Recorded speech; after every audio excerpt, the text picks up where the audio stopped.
Bonjour, vous voulez faire une pièce simple sur SolidWorks? Je vous montre ça en 5 minutes. Bon, alors je suis sur SolidWorks 2023, mais ça marche aussi pour toutes les autres versions. Bon, quand vous arrivez sur l'écran d'accueil, vous cliquez sur Pièces, sinon Fichier, Nouveau, Pièces.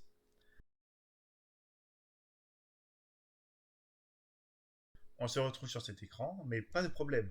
Tout d'abord, avant d'avoir un objet 3D, il nous faut faire un dessin 2D, c'est-à-dire faire une esquisse sur un plan. Alors, on a l'embarras du choix, mais on en prend un au hasard. Alors vous remarquerez les flèches rouges au milieu. C'est l'origine, notre point de référence. Il nous faut nous appuyer dessus pour éviter des problèmes plus tard. Alors essayons de faire un cube. Pour cela, il nous faut aller en l'esquisse. Appuyez sur Outils rectangle. Vous voyez qu'ici, il y a plein de fonctions différentes et je vous conseille d'expérimenter. Bon, après avoir cliqué, on va sur la zone et on reclique. Et oh, notre rectangle apparaît. On reclique quelque part pour le poser. Bon, il est beau, il est bleu, mais surtout, il ne sert à rien, puisqu'on n'a pas spécifié de dimension.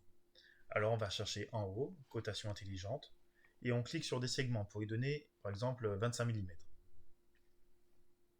Alors on peut faire la même chose de l'autre côté, pour faire un carré, mais je vais vous montrer un pro type. Quand vous sélectionnez deux segments, vous avez à gauche l'onglet Ajouter des relations, et on va choisir Égal, pour que les deux soient de même longueur. Et voilà, un carré.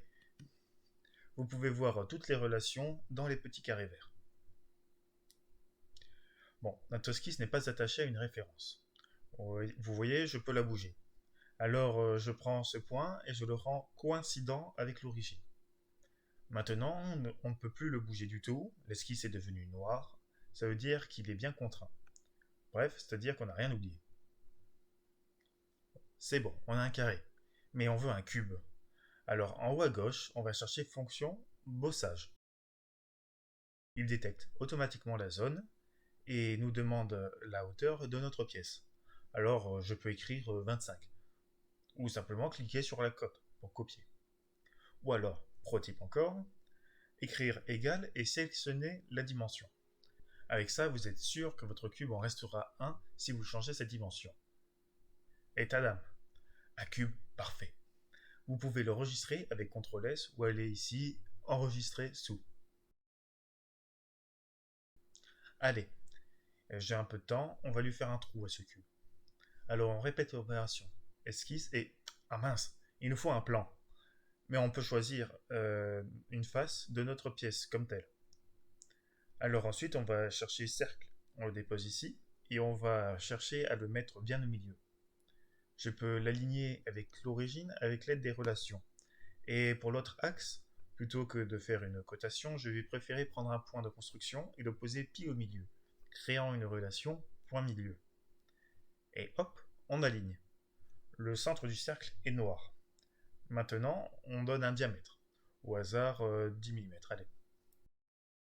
Ensuite, pour enlever de la matière, fonction, enlèvement de matière. Et bon, je ne veux pas creuser 25 mm, mais à peu près 10. Ouais. Et, oh mince, j'aurais voulu qu'il soit traversant finalement. Alors qu'est-ce qu'on fait? On va dans l'arbre de construction à gauche. Il y a l'historique des opérations. On reprend notre enlèvement de matière en cliquant ici. Éditer la fonction.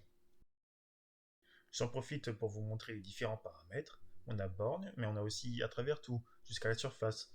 Plan milieu qui est intéressant, mais je vais préférer jusqu'à la surface. Mais vous pouvez expérimenter. Et voilà. Avec ce qu'il y a dans cette vidéo, vous avez les bagages pour bien concevoir toutes vos pièces.